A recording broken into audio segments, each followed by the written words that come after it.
All right. Getting a lot of texts from people that are sympathizing with me and the elderly people. And it's illegal, of course, to make some of these folks have to walk and do those types of things. So pretty bad. It's terrible, right, buddy? That is nasty. You're actually mad about it. Well, when you think about it, I mean...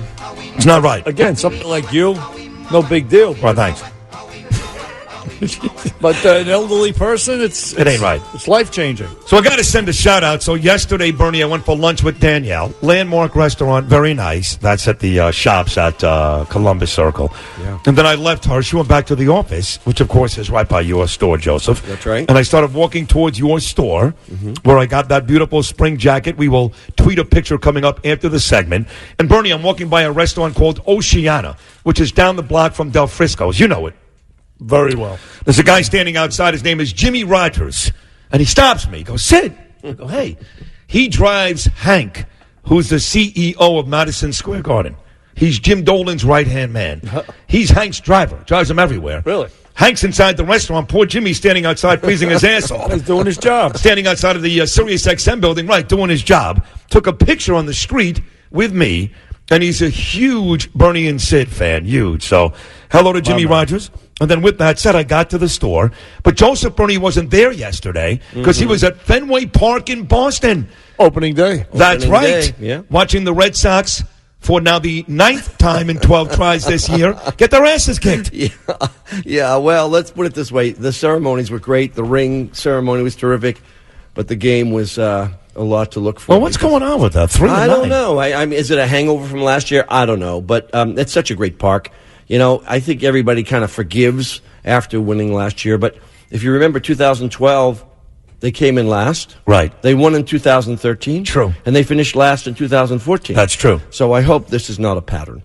You know, well, look, and by the way, Julian Edelman threw out the first pitch. Yeah, they had a number of the Patriots there. Yeah, they had Gronk, who, as you know, retired. So it's just a fun day to be there, but it was cold as hell, you know. It's cold here. It's a typical April day, and it was freezing. It was a gloomy day. It was a gloomy day all around, including Did you get a ring? Did they give you a ring? No, I don't get a ring. I just get to enjoy it. Did other guys like David Ortiz or Yastrzemski, some of the old Red Sox show up? Ortiz was there, yeah. You know, they had Manny Ramirez was there. Oh, cool. It was pretty cool. It was a cool day. Ben Affleck there? I didn't see Matt him. Damon. I didn't see him. Pedro was there? Pedro. He was Pedro's there. going to be everywhere. Pedro was there and, you know, carrying the trophy. So, yeah, it was a fun day. Cool. And I'm glad, and I'm back now. It's back to reality and, you know, work for a living. That's right. So one of the things we were talking about, you know, I've been listening to some of the, you know, your pre-show, you know, your before the show comes on, some of the callers from yesterday because I wasn't listening. But, you know, you've got people saying, well, you should do this, you should do that. And well, we called it Ask the Program Director segment. Sans the Program Director. Right. But I think that's great to listen to folks, but I've always been wary of critics, you know. I think Leonard Bernstein said he's traveled the world and he's never seen a statue of a critic. So, you know, it's really true. It's very interesting. And in my career, you know, people have said, oh, you should do this, you should do that. But to thine own self be true. So I even remember there was a review, I think it was one of the notable publications that said, Joseph Abboud makes beautiful clothing, well-tailored, but what? And then, that's exactly right. But he was doing light colors versus people doing dark colors. So you really have to be focused on who you are. Just do your thing. Place. Right. Know your place in the universe. You guys know your place in the universe. That's my struggle, though, because I could be a dick. I'm the first to admit it. Fine. But I always say this. If you knew how to do this job, and you were as good at this job as Bernie and I are, you'd be doing this job. That's right. exactly right. When you're sitting out there telling Bernie and I but then again, I struggle with, I do want the listeners to be able to voice what they like and don't like. But in the end, it's always that first guy that wins. The devil always wins. We're doing this job because we know what we're doing. Right. And you have to know where your North Star is. But you have to know that. And I love to hear, you know, could you do more of this? Could you do more of that? And then you kind of filter that. And you go, you know what? That's pretty cool. But if you're defined by other people, then you will never know who you guys are. No. Sid, let's face it, as your psychotherapist, you're kind of looking for some approbation. Let's face it, when you solicit these callers. That's what we're looking for. Is not to really for direction. It's for, hey, you guys are great. Keep this up. Keep that up. You're probably right. I mean, because when they do critique you and you don't like it, I mean, you turn beet red and you start screaming at the poor. Well, but I didn't yesterday. A couple of people called about the sports. I maintained my cool.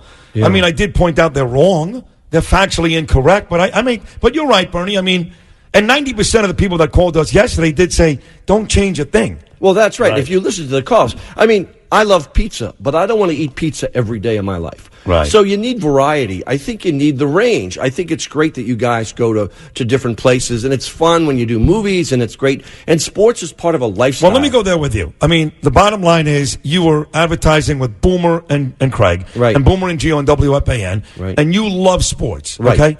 If I said to you today, we're not doing any sports on this show anymore, you'd pull your money out, wouldn't you? Let's say I would be unhappy about it. Right. I really would be unhappy because I like lifestyle. I like a show where you can go from sports to Netanyahu. I love that. That's books. To books. That's a range.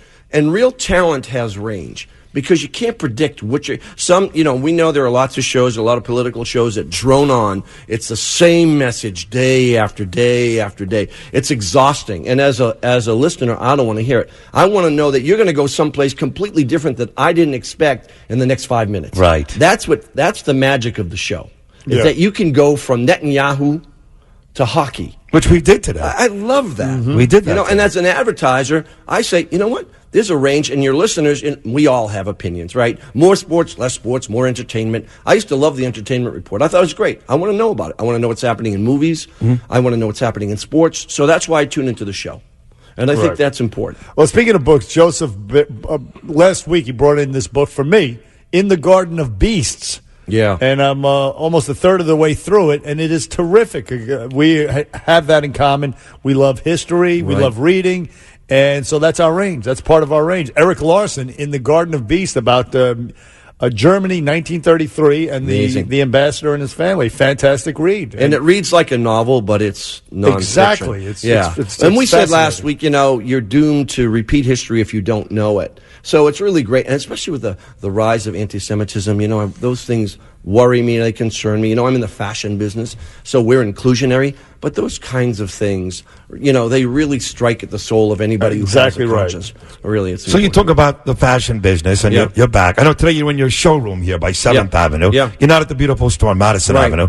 But I was in yesterday to get a new spring coat. Right. Because I've got a beautiful long Joseph Abboud fall coat. You have a fall coat. And a winter coat. Right. And I'm always curious to know, when do we start to see the spring stuff? Like I did notice now a lot of your jackets. I got one last week. Right. They are for the spring, not for the winter. That's right. When do you start to make that transition? Generally around February 1, even though there's snow on the ground, you generally get your spring goods in early. So do you recommend that people buy stuff for the next season early? Or are you better waiting to get closer to that season? No, if you wait closer to the season, you might not find your size. Bingo. So any fashion guy or someone who likes style needs to get in early and do it. And, we try to transition the store, and I'm designing fall 2020 already. Because that's spring. The jacket you bought is in my rearview mirror. Gotcha. I designed that 18 months ago. So it's really interesting how far forward I have to be able to kind of project in terms of design, product style. But, I love it. I love the business. No, if you go looking for winter clothes, say in November, they're out. All the good stuff is gone. Generally, that's right. You got to go in. Sizes are gone. August, September. That's right. And if it's someone who really likes style, get in early and look at it early.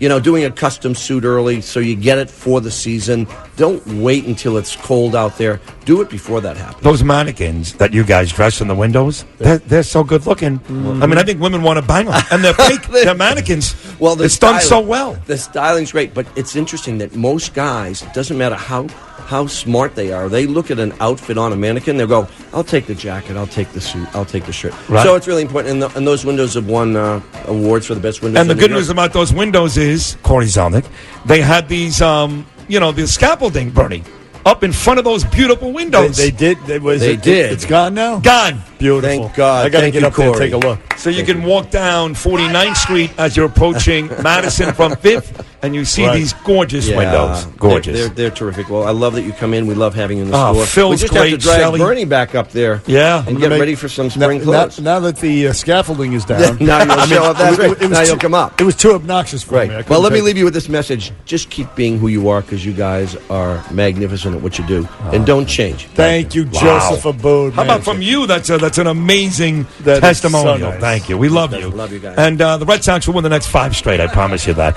That's Joseph Abboud, great each and every week. We'll take a short break. When we get back, hockey playoffs back on Long Island, plus the latest with Donald Trump, the great Denny Potvin, Hall of Fame New York Islanders, right after these words.